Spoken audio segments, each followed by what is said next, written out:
This is CBC Nova Scotia News. Tonight, seatbelt safety. RCMP and Nova Scotia are seeing an alarming number of crash victims not wearing them. Misweighed meat. A CBC investigation reveals several grocery stores, including here in Nova Scotia, are charging consumers more than they should. And building buzz. The head coach of Canada's men's soccer team kicks off a cross-country tour in Halifax. It's weekend time, and it's a chilly start to the weekend, but a bright start. Will cloud up, but warm up for Sunday. All the details are coming up.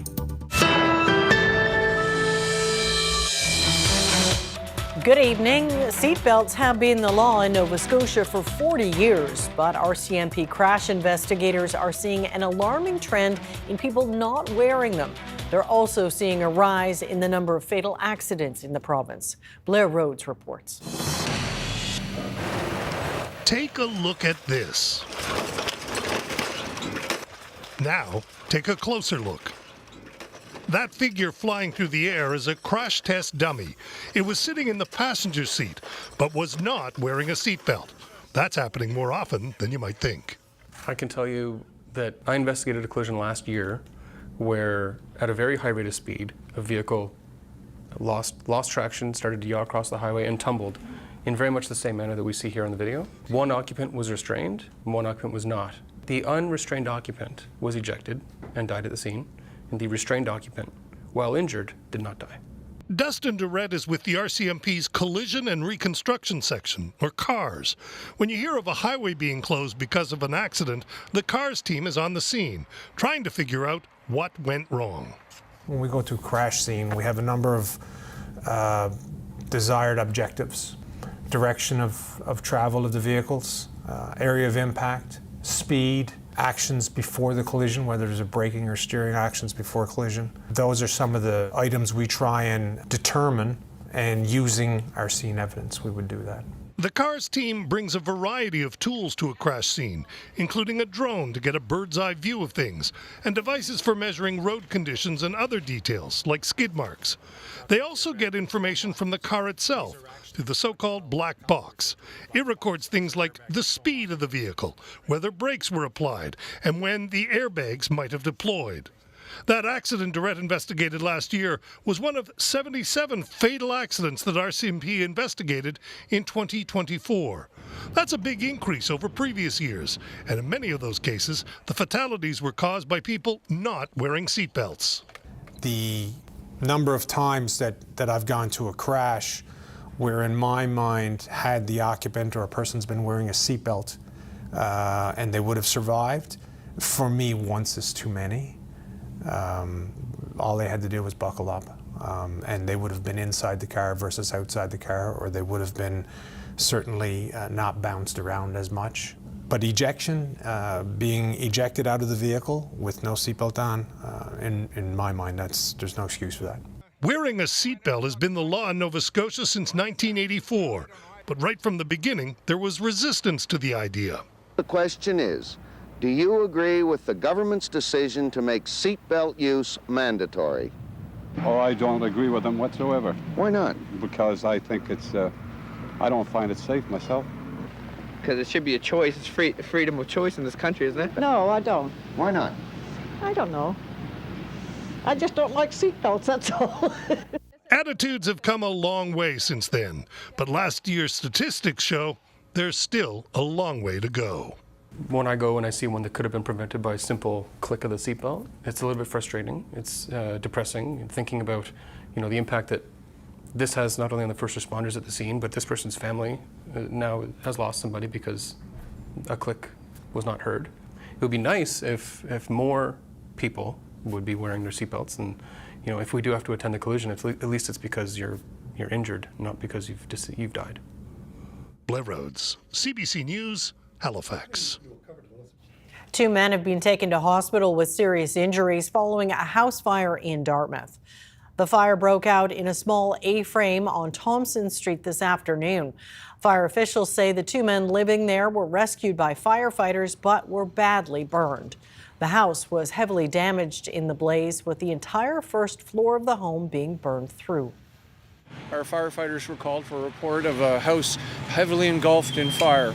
Our first unit was here within 5 minutes, and they did encounter a home heavily involved in fire with defensive fire conditions. That means that initially our firefighters attack from the outside of the building until it's safe to get inside.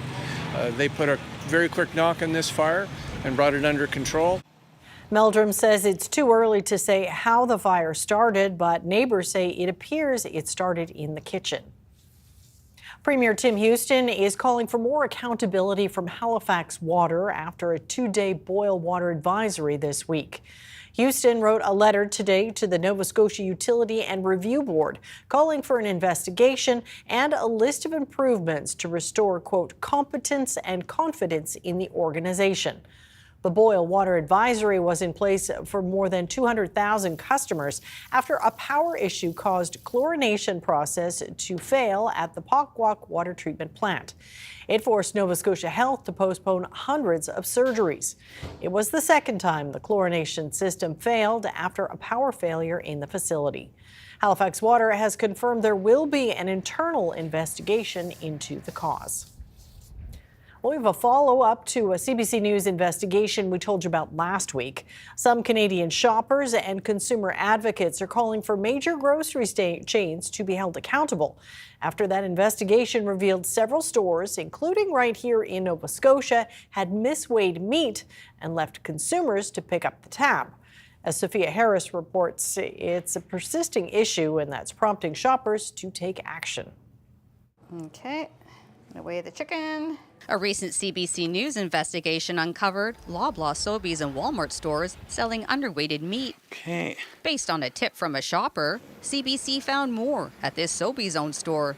We bought 3 packs of ground beef. They appear to have been weighed with the packaging, which violates federal regulations. Calculated overcharge, 6%. In an email, Sobeys thanked CBC for bringing this to the grocer's attention and said it has reinforced its procedures and policies related to meat weighing. They're not paying more attention to this stuff. This is their business. Another shopper, Iris Griffin, complained to the CFIA about underweighted beef back in 2023. Bought at this Loblaw-owned store. Turns out the error occurred at 80 stores. Griffin's unhappy the CFIA issued no penalties in that case, which is typical. So you have a copy of the proposed class action there? But Griffin is happy about a new proposed class action lawsuit. It alleges Loblaw, Sobeys, and Walmart misrepresented the weight of meat products and overcharged shoppers. It gives people a sense that something is being done and that the retailer is being held accountable for the money that they've taken from consumers. Sobeys and Loblaw didn't comment on the lawsuit. Walmart said a third party sold underweighted meat at this one store for 2 weeks this past December.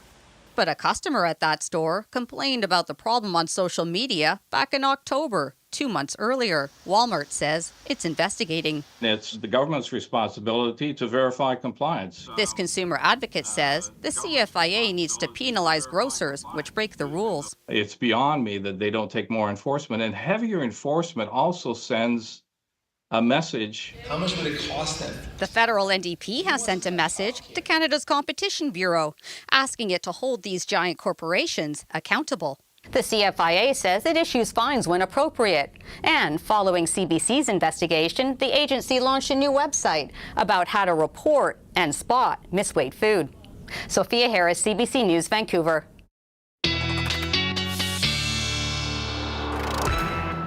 All right, Ryan, the weekend is here. I know lots of folks enjoy getting outside. Some good opportunity this weekend, right? Yeah, for sure. And hanging on to the sunshine, especially for Saturday. That's going to be our brightest day of the weekend. It's also going to be our coolest day of the weekend. Have a look at these temperature highs across the province on Saturday, generally in that -5 to -7 range, a little bit milder along parts of the Atlantic coastline, a little bit cooler up into the Colchester-Cumberland area. We'll see some onshore flurries for Inverness County, but otherwise it is going to be nice. We'll see a mix of sun and cloud to even mostly sunny skies. Sunday, notably milder. We're going to be around the freezing mark, but we'll be also cloudier. We've got some flurries rolling in. And yeah, so that's kind of the price tag this time of year. Temperature tracker shows that indeed, as we move into the Sunday time period, we'll see these green colors moving back in as the jet stream moves back in And so, yes, that will be a little bit of a reprieve. That'll continue into Monday, but tracking a couple of cold shots next week. This one most interesting, Tuesday into Wednesday, could see a storm system riding between that cold air and warm air. So we're watching that and a secondary shot with Arctic air late week. All the details for 7-day coming up. Never ends. All right. Thanks, Ryan. Thank you. Well, Yarmouth will soon be home to a one-stop shop for mental health and social services for youth. This is the 8th integrated youth services site in the province. Services will include mental health and substance use support and social services such as housing and income assistance for young people aged 12 to 25. BGC Yarmouth, formerly the Boys and Girls Club, will host the site and community organizations will deliver the services. Other locations in the province announced last April include Amherst, Bridgewater, and Eskazoni. Halifax hosted Canada's men's soccer coach this week as he kicked off a cross-country tour in Nova Scotia. Jesse March is trying to build excitement around his team ahead of the World Cup next year, which Canada is jointly hosting. As Gareth Hampshire tells us, March is trying to unleash the passion for the sport across the country. Canada's men's coach Jesse Marsh chose Halifax as the place to start his cross-country tour, where he's talking to coaches at the local levels. He wants everyone to feel connected to the team and behind the World Cup campaign next year. Marsh is American, but feeling accepted in Canada after some early successes on the pitch. There's a selflessness to what being Canadian is, that there's a pride. And if we can find a way to kind of combine those in the right way and make people feel really attached to the national teams, to the sport, to the movement of the sport, then I think we can really have a lot of success and a lot of fun. He's coached at some of the top leagues in Europe, so having him talk to coaches at the grassroots level is a big thing. I've worked for Soccer Nova Scotia for nearly 10 years, and I can't recall a national team coach from the men's side coming to Nova Scotia to really present their vision. After flying into Halifax, he got a tour of the Halifax Wanderers Stadium, where the team's coach encouraged him to bring the national team for a training camp. I just said that it's becoming more and more of a football city. I think the culture that surrounds our team is a culture that'll surround the national team, and I can only imagine how ecstatic would they be to have the team here. Certainly it's not out of the question, and we know that there's a big following of the sport and of the team here in Halifax. So that would be, I think, an important gesture that the national team can make, and I'm not sure if we're ready to do that yet, but this has been talked about internally, I can say that for sure. Marsh also expects a Nova Scotia player to continue to be a part of his squad. Jacob Schaffelberg from Port Williams scored an important goal for Canada last year. He's well liked by the team. He's the kind of guy that just wears his heart on his sleeve and just goes for it. So I like players like that. You know, I think most coaches do. Jesse Marsh says he knows fans will make up their mind about him based on how Canada does in the World Cup. But in the meantime, he's committed to trying to help the sport across the country. Gareth Hampshire, CBC News, Halifax. The recent cold snap has helped make an outdoor skating rink in Halifax a big hit. CBC News stopped by to check out some of the action. Last year is when I first built the rink, and I knew it was going to be hit and miss with the weather. Just, you know, being here for 20 years now, and I just thought, yeah, give it a shot. Well, the kids had so much fun with it last year that this year I was like, well, I want to give it a try again. I looked at the Farmer's Almanac just to see like what kind of weather we might have this winter, and it wasn't the greatest outlook, but I said, I'll give it a try anyways. What have I got to lose? So yeah, just give it a try, and it's working out so far.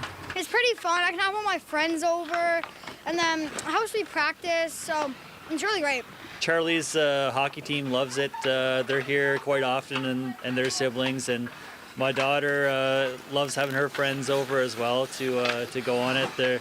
Her friends were so excited they wanted to come help build it when I was building it.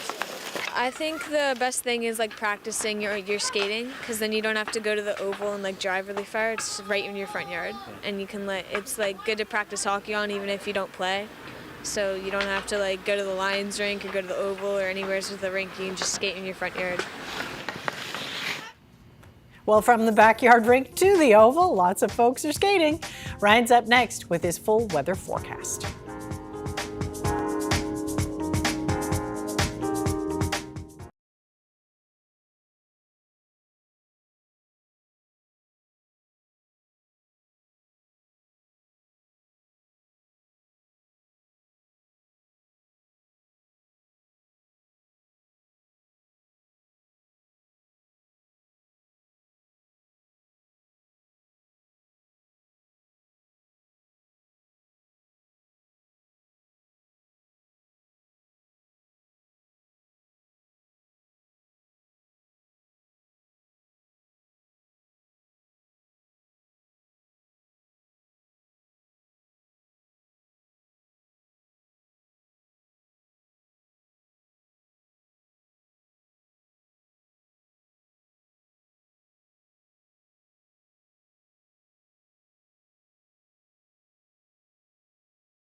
So yes, got plenty of use of the sunglasses today, Yep. and they're going to stay out tomorrow, you say, even though it's a bit chilly. Yeah, chilly but bright, and that's, I think, great news this time of year. It makes a difference. It really does.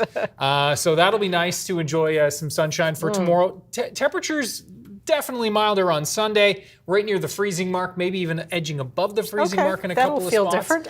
That'll feel welcome, but will come with the price tag of some clouds and a few flurries. Have a look at our current temperatures, and you can see as we look out there right now, anywhere from, -2 at Bacaro, but most of us are -4 to -9, and that's kind of the range. Sable also at -2 right now. As we look at those winds, northwest winds have been the story today, and you can see sustained 20, 30 kilometers per hour, and we're seeing some gusts upwards of 40 to 50 kilometers per hour, gusting to 60 at last check for Inverness, where there's been onshore flurries blowing in all day. There's the wind chill, and it feels -10 to -15 or 16 out there right now. So if you've got some Friday evening plans, make sure they include a winter jacket and a toque, gloves, all the good stuff for this time of year. Now, the radar's not picking it up, but we are seeing flurries here blowing into Inverness yet again this evening. That'll continue overnight. Could see 5 centimeters there. As that low continues to depart, we're going to be looking at those northwest winds continuing, but easing into tomorrow as this area of high pressure moves into our area. We've got a trough that's off to the west. This is what's going to move in as we turn the page into the later Sunday time period, but more so Monday, and we're going to be watching that southwest wind bumping those temperatures up, which will be nice after what has been a very, very cold week for our standards. You can see temperatures right around the freezing mark, give or take a few degrees in through the prairies, just below the freezing mark, and that cold air has been continuing to retreat. Now, it's not done with us by any stretch of the imagination, as you will see with that 7-day forecast. Tonight, temperatures will be in the -10 to -15 range again. Milder temperatures in through the Tri-County area. As we look at the hour by hour here, you can see there are those onshore flurries for Shattuck. Mainly it's Mabu and north. Yet again, that northern Inverness County and the Highlands getting into that snow overnight tonight and into tomorrow. We'll see perhaps even another couple of centimeters through Saturday blowing in along that Inverness coastline. Mainly sunny skies by the looks of things for the northeast, edging into central. A general mix of sun and cloud here in through the southwest of the province, especially for Saturday afternoon, but a pretty dynamite day overall. As we look at the wind chill outlook tomorrow morning, feeling more like -12 to -18, except near closer to -20 in Amherst. And then as we look at the wind chill values into the afternoon, feeling minus double digits. That's really what you should prepare for as you're heading out for tomorrow. -4 to -8 across Cape Breton, actual temperature-wise. We'll see the winds in from the west, 20 gusting to 40. Best chance of flurries will be Inverness, but could see a flake edging down towards Richmond County, and certainly a good chance in through Victoria County as well. Nice day through central. Temperatures quite variable. Will be milder along the Atlantic coastline, closer to -8, 9, and 10 up towards Cumberland County. You're going to be hitting the slopes up there. And as we look at temperatures anywhere from -4 to -7 across the south and west. High pressure diving off to the south. That opens the door and allows the clouds to build in.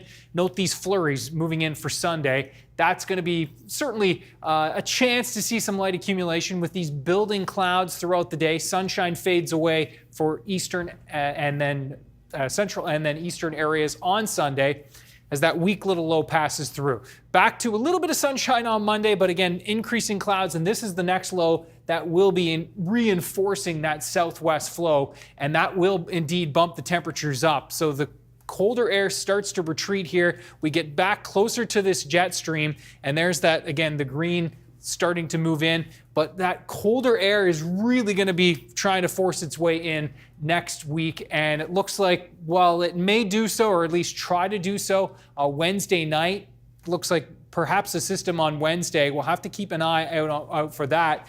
Cold air really looking set to shift in Thursday into Friday of next week. So, yeah, Arctic air not quite done with us yet, Amy. Definitely not. All right. Thank you, Ryan. Thank you.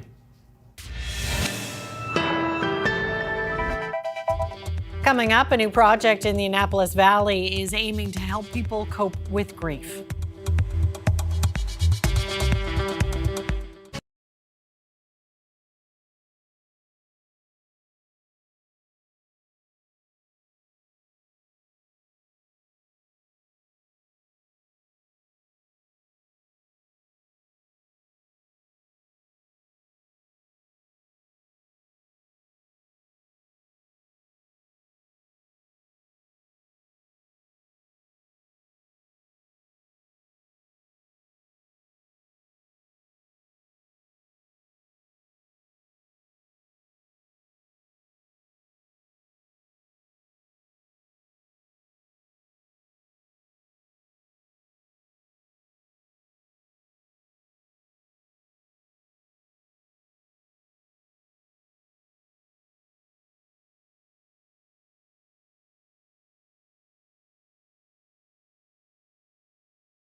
Because of Donald Trump's tariff threats, there's growing talk about reviving the Energy East pipeline project, a 4,600-kilometer line to carry crude oil from the west to an export terminal in St. John.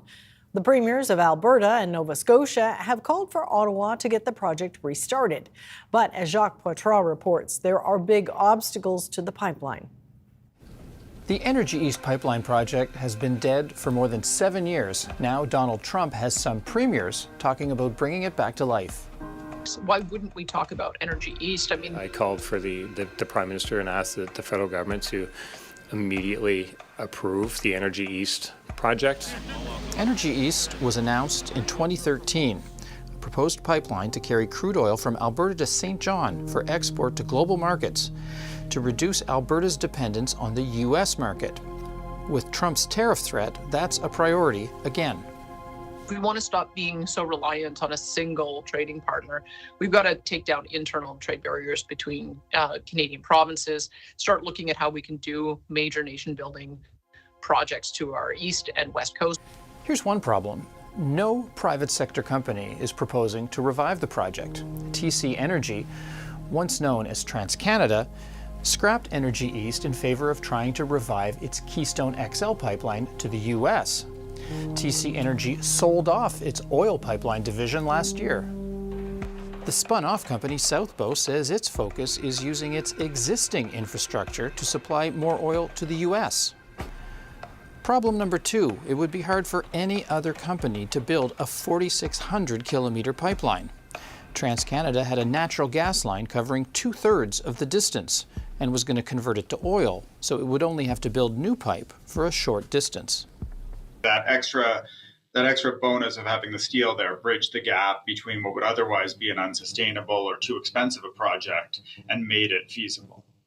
Third problem, if a new pipeline is needed to get Alberta oil to world markets, the Northern Gateway pipeline to the BC coast, killed by the Trudeau government in 2016, would be shorter, cheaper, and faster, and potentially easier to revive. Next problem, Ottawa has overhauled its approval process for pipelines, so Energy East would have to start from scratch. It would also have to overcome political opposition, something investors are well aware of. The size of these projects and the regulatory and political risk, I think, is actually a very big barrier to imagine that these would be revived. Then there's the need for Indigenous consultation, plus all the engineering, surveying, and construction work that would be required. That would be a long, arduous process and a long hiatus, long in the sense of 4 to 5 years to get back to exporting oil.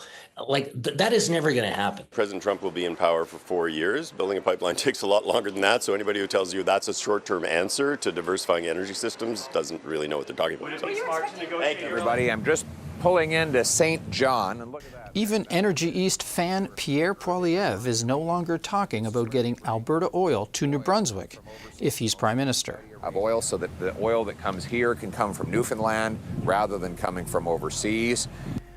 Without a private sector company and the right market conditions and enough time, the only way Energy East might get built is if the federal government decides to do it.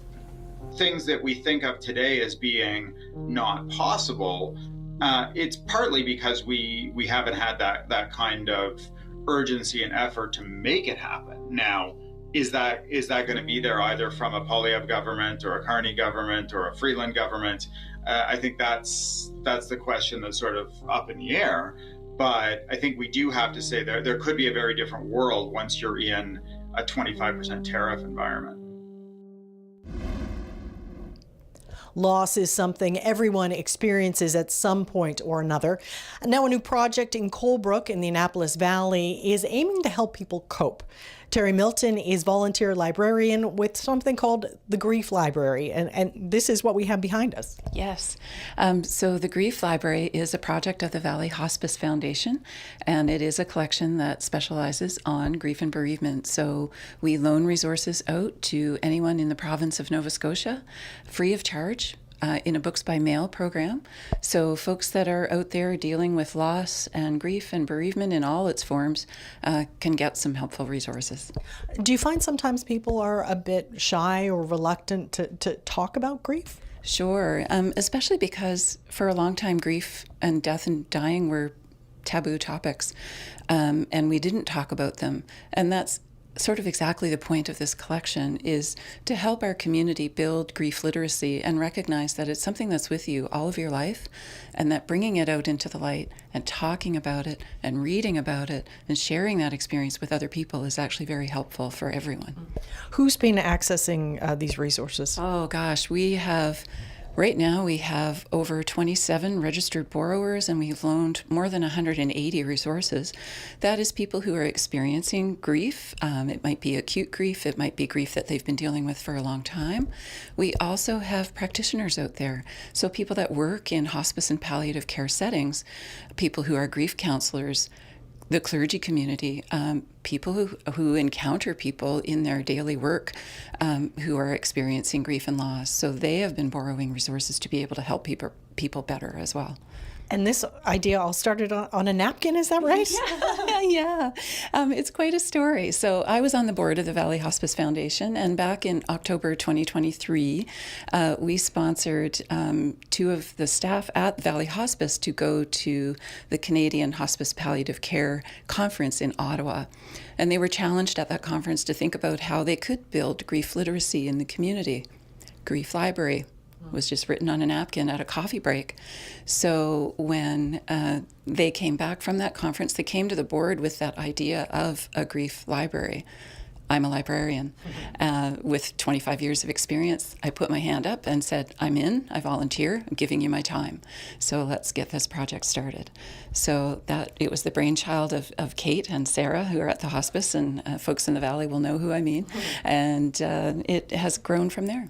And it's won a big prize as well. Yes. So last fall, in October of 2024, we are invited to the McGill Palliative Care Conference, and Canadian Virtual Hospice sponsors an innovation award at that conference. And Sarah wanted to submit that idea, and so we did. We were not even launched at the time when we made our application, but we won the Innovation Challenge. And what's amazing about that is there were 57 entries from 14 countries. Wow. We were shortlisted to the finalists, and then we presented at McGill, and the judges and the audience voted on the winner, and we won, and we have the trophy here, and it's very exciting. And some prize money to help you enhance your project. Yes, so thanks to Canadian Virtual Hospice, there was a $1,000 prize that was associated with that award, and we've used that to purchase audiobook versions of grief titles. And what's helpful about that is these are called play-away books. They're just a self-contained device. So the person doesn't need to have technology, doesn't need an app, doesn't need their own device. We will actually give you a pair of earbuds. You can plug and play this book. And when you're grieving, sometimes physically reading a book can be challenging, but maybe you can just sit and look out the window and listen to a book. And people find that format quite comforting. Would you like to see this idea expand to other places? Yes, and there has been a lot of interest. At McGill, we were contacted by people from countries all over the world who wanted to replicate and scale this project to serve their needs. As far away as Kenya, one of the finalists in the Innovation Challenge works in the area of pediatric palliative care in Kenya, and we are partnering with them to share our information and resources so they can start a grief library project. We've been contacted by all provinces, various countries.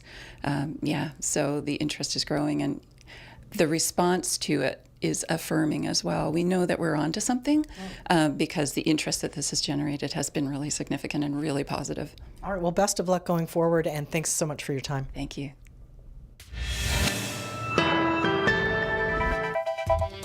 Coming up, Trump's deportation operation is underway with more than 100 migrants flown out of the U.S.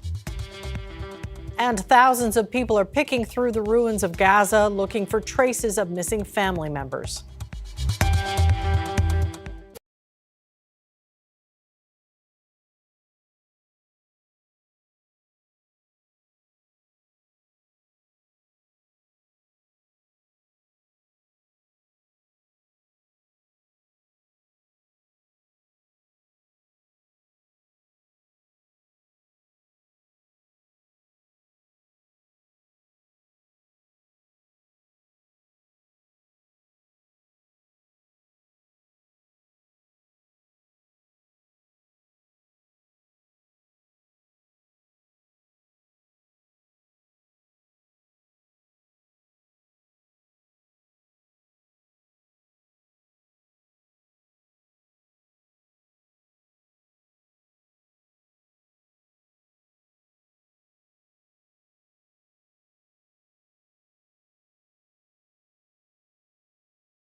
Welcome back. The White House says the mass deportations and arrests promised by U.S. President Donald Trump have begun.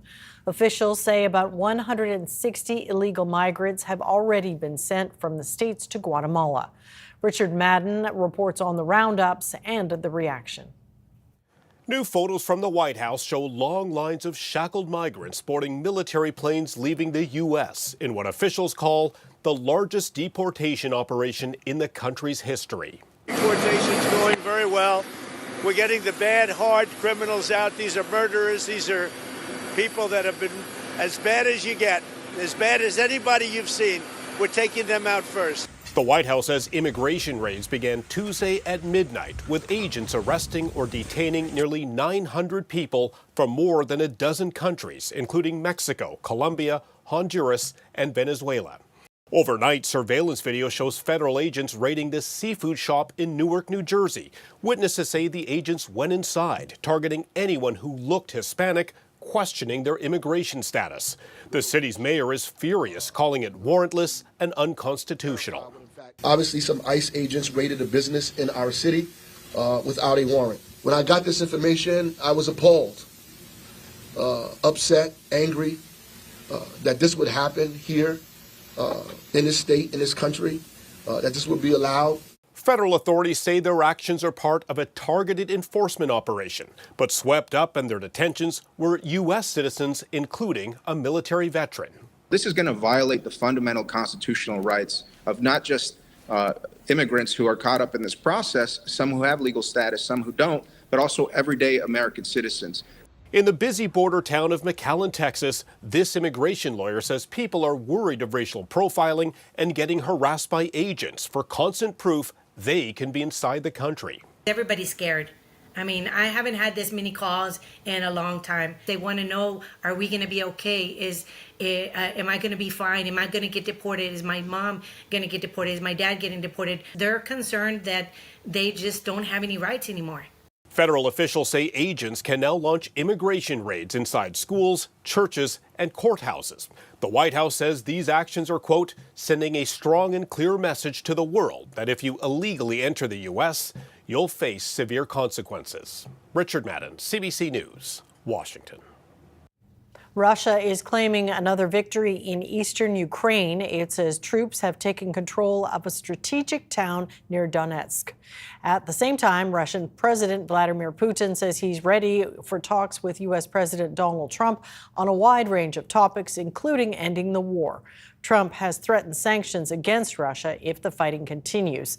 The CBC's Briar Stewart reports. Ukraine came under another major drone attack. It said it was able to bring down about half of the drones, but one struck a 10-story apartment building south of Kyiv, killing at least 3 people. Russia said it had to repel Ukrainian drones. It said more than 120 were launched at a dozen regions across Russia. And on social media, there are several videos showing the aftermath of attacks, including a very large fire burning at an oil refinery in Ryazan, which is southeast of Moscow. Now, as the drones continue to be launched and the war is waged in the air on the front line, it's an increasingly strained situation for the Ukrainian forces. And they are trying to replenish their ranks now, talking about offering incentives to younger men to try to encourage them to join the military. Now, there has been so much talk about what U.S. President Donald Trump is going to do. He keeps calling for a peace deal, saying he's ready to meet with Russia's President Vladimir Putin immediately. He did sit down, Trump, with Fox News for an interview. And during that interview, he had some very pointed criticism towards Ukraine's President Volodymyr Zelensky. And Zelensky, I will say this, he wants to settle now. He's had enough. He shouldn't have allowed this to happen either. No. You know, if he's no angel, he shouldn't have allowed this war to happen. Well, Trump keeps talking about the need for a deal. What he's not talking about is any details. And I think that is why we're seeing a lot of concern and skepticism from people that it's even possible to strike an agreement at this point. We do know that a growing number of Ukrainians are open to some kind of territorial concession. Remember that Russia currently occupies about 20% of Ukraine. But in Russia's mind, and certainly the narrative that's coming from the Kremlin and the Russian propagandists and state media, is they want all of the territory, the whole 20% that they have, and they want to ensure that Ukraine is never part of NATO. Well, Ukraine says that it needs security guarantees to make sure that if there is a peace deal, that Russia doesn't turn around and invade again in a few years. Briar Stewart, CBC News, Kharkiv, Ukraine. The Gaza ceasefire continues to hold despite several incidents of violence. Thousands of people are returning to the territory, and those who've arrived home are picking through the ruins looking for traces of missing family. A caution, some viewers may find the images disturbing. The CBC's Chris Brown reports. Amid Gaza's hellscape and with the ceasefire quieting Israeli bombs, Ashraf Zakut and his daughter Islam have returned to what used to be their home in Rafah, searching for the body of Mahmoud, his son, her brother. He refused to displace, she said. He insisted on staying here. He said, "This is my place, my country, and I won't leave it." Heavy equipment to move the immense debris is scarce, so it's slow progress. Friends said it was 6 months ago that Mahmoud, an engineering student, was in the family's house as Israel attacked the neighborhood. Of course, I'm upset and very sad, but we hope to find him so we can bury him and he can rest, said his father. He was studying for his master's and wanted to continue to do a PhD, said Islam. He had goals and dreams, but the war started and stopped everything. As many as 10,000 bodies may be under the rubble. Gaza's death toll is already 47,000 and counting. Nearby, another family with another desperate search discovers the worst. Human remains of a missing relative, the ID in his clothes confirming his identity. As those in Gaza conduct painful searches, with the ceasefire, Israelis are coming to observe the impact of 15 months of war on the territory next door. This is Sderot, where Hamas gunmen killed dozens on October the 7th. This lookout peers right out over northern Gaza, and it gives Israelis a clear view of the vast destruction. Yisrael Simchan told us once the remaining hostages are returned, he wants the war to resume. We're not finished the job yet. And to finish the job means more destroy all the buildings of the terrorists. There's not much left to be destroyed. The search for Mahmoud's body turns up nothing, but they'll keep looking. He was Zakwat's second son to be killed in the war, but in that case, his family had a body to bury and a place to grieve. Chris Brown, CBC News, in Sderot, Israel. There's a growing online backlash over Amazon's sudden decision to close all 7 of its facilities in Quebec. The hashtag boycott Amazon is popping up on social media, but is the movement likely to gain any steam? Sharon Yonan-Reynolds reports. Amazon's announcement that it's closing its facilities in Quebec has reignited a conversation online about boycotting the company. Some people are saying they plan to cancel their Prime or Amazon accounts. Others say they even plan to return their recent purchases. So if these people are serious, that means they could be turning to other online options or even buying in physical stores. But is that actually going to happen? Let's see what people have to say about that. I think it'd be a good idea, but I don't think it's going to happen. I personally already don't use Amazon that often. I prefer to support local businesses. I'm a convenience kind of guy, but places I like to go to that I have a relationship with, I'll definitely go back to them. This consumer behavior expert says company boycotts in Canada have gained momentum in the past. He points to the closure of the Kraft Heinz ketchup factory in Leamington, Ontario in 2014, which prompted a boycott movement against the product. He says the challenge with Amazon is that the competition doesn't quite measure up.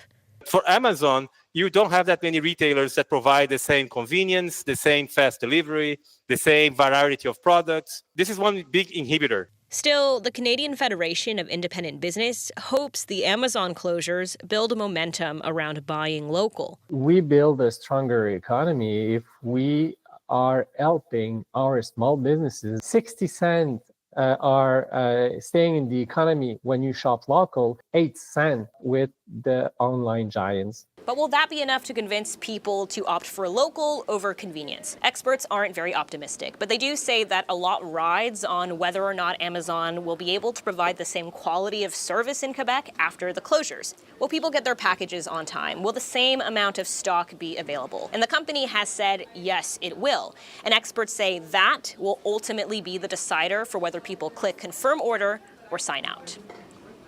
That was the CBC's Sharon Yonan-Reynolds in Montreal.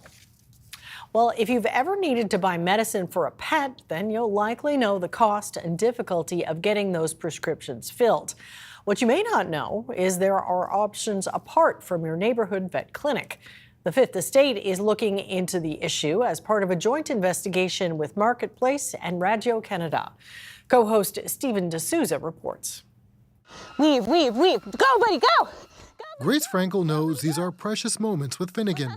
2 years ago, she almost lost the Australian Shepherd she trains at her home in Manitoba. He'd have a seizure, and then he'd have another and another. Good boy. Her quick thinking helped save his life. So he probably should have died on that table that day. As a clinical pharmacist, she knew about a human medication her veterinarian did not. Because I had those connections that I'm forever grateful for, we were able to save him. Right now, unlike the US and other countries, Canadians can't easily access more pet medications from a pharmacist. A joint CBC Radio-Canada investigation found some veterinary regulators, drug companies, and distributors are shutting out pharmacists. I really felt I was bullied. Wendy Choi is one of those pharmacists. For years, she had to get her supply from a veterinarian. She would then sell the drugs online or in her Toronto pharmacy. I'm here to pick up prescription for Chase. Sure. That, Can I have your last name, please? The pricing was much better. In the case of a common flea and tick medication, her price was 36% cheaper than a Toronto vet clinic. But in 2017, her business hit a roadblock. A drug company filed a complaint with the Ontario College of Pharmacists. Though it was ultimately dismissed, she felt it was part of an industry effort against her. They want to keep vet medication only being sold in vet clinics. Last October, the Competition Bureau of Canada said it was time for pet medicine manufacturers and veterinary distributors to end exclusive deals. Our recommendation is to actually mandate the supply because we want to ensure that farmers are able to participate in the marketplace. Okay. Frankel hopes there is change. If opening this up and competition drives prices lower, I'm all for that. The head of the Canadian Veterinary Medical Association says vets are best to dispense because they know animal physiology better. He also says that selling medications is part of vets' overall revenue, so if that's taken away, prices for other services may have to change. Stephen D'Souza, CBC News, Toronto.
Yeah, it was so nice early in the show watching the kids on the backyard rink. It's Yeah. like such a time-honored tradition, and you don't always get to do it in the winter around That's here. right. You know, so many, and you know, he alluded to it. Is it worth it? Really? Over the last few winters, the answer more often than not is no. In terms of how much time you have to put into the rink. I know I had a little You one had a in little my one, I remember backyard that. when COVID was on the go, and even that, a little rink is just so much work. So good for everybody who fighting the good fight and getting those rinks and going. your forecast is helping. Forecast still looks great. We will see temperatures bumping up, but not enough to do too much damage here as we see certainly tomorrow still looking great for the rinks. Temperatures ranging between -4 and -7 to -8 with winds light. We'll see westerly winds 20 gusting 30 to 40 for Cape Breton, and the onshore flurries will continue there for Inverness. Temperatures on Sunday, creeping up certainly. The backyard rink maybe a little slushy into the afternoon with some skates on it anyway, getting carved up. You can see temperatures will be pretty close to the freezing mark, maybe even a couple of +1s on the board along the Atlantic coastline, including even into the metro area. That's really going to be where we'll see temperatures are going to be mildest. And let's have a look at the outlook here. So we are watching that next little weak system to move in through the Sunday time frame with some light flurries and perhaps even a coating possible with that. That southwest flow will really bump in those milder temperatures into next week. You can see maybe on the plus side for Tuesday. Watch for Wednesday into Thursday. That's our next possible snow, possibly mixed system. All right, keep an eye out for that. Well, an Italian daredevil pilot has pulled off a world-first stunt flying down a ski slope, literally.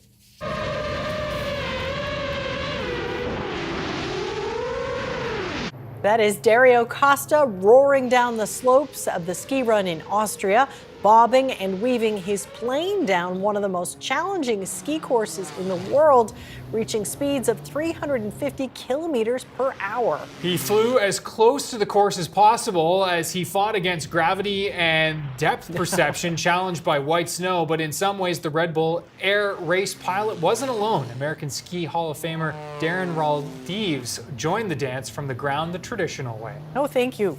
No, All thanks. right, that's it for us tonight. Thanks so much for watching, and we'll see you next time. Good night.